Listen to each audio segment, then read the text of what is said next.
Dunyoda shunday insonlar yashab o'tadiki, ularning qoldirgan meroslari asrlar davomida unutilmaydi. Mana shunday buyuk simolardan biri sohibqiron Amir Temur hayotini yodga olib, u haqida qiziqarli ma'lumotlar keltirib o'tamiz.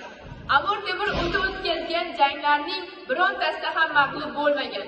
Temuriylar imperiyasi insoniyat tarixida maydoni bo'yicha 26-o'rinda turadigan imperiya hisoblanadi. 1398-1399 yillarda Amir Temur Hindistonga yurish qilgan va uni zabt eta olgan. O'sha paytda Amir Temurning qo'shini 120 ta harbiy fil bilan to'ldirilgan. 1404-yilda esa Amir Temur 200 ming qo'shin bilan Xitoyni ishg'ol qilgan. Amir Temur zabt etishga muvaffaq bo'lgan hududlarning umumiy maydoni 4,6 million kilometr kvadratni tashkil etadi. Ayni paytda Shahrisabz, Samarqand, Toshkent hududlarida Amir Temurning haykallari mavjud. Amir Temur doimo chap qo'lda ofatlangan, chunki dushmandan himoyalanish uchun o'ng qo'lda doimo qurol bo'lgan. Amir Temur shatranj, ya'ni shaxmat o'yinining ashaddiy ishqibozi bo'lgan.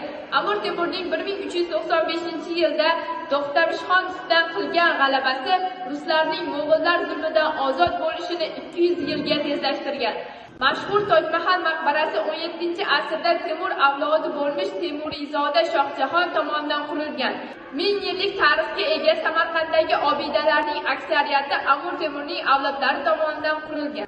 Amir Temurning tarjimai holda aytilishicha, hayoti mobaynida 5 ta narsaga qat'iy e'tiqod qilib, doimo unga amal qilgan. Bular yaratgan, tafakkur, iymon, qilich va kitobdir.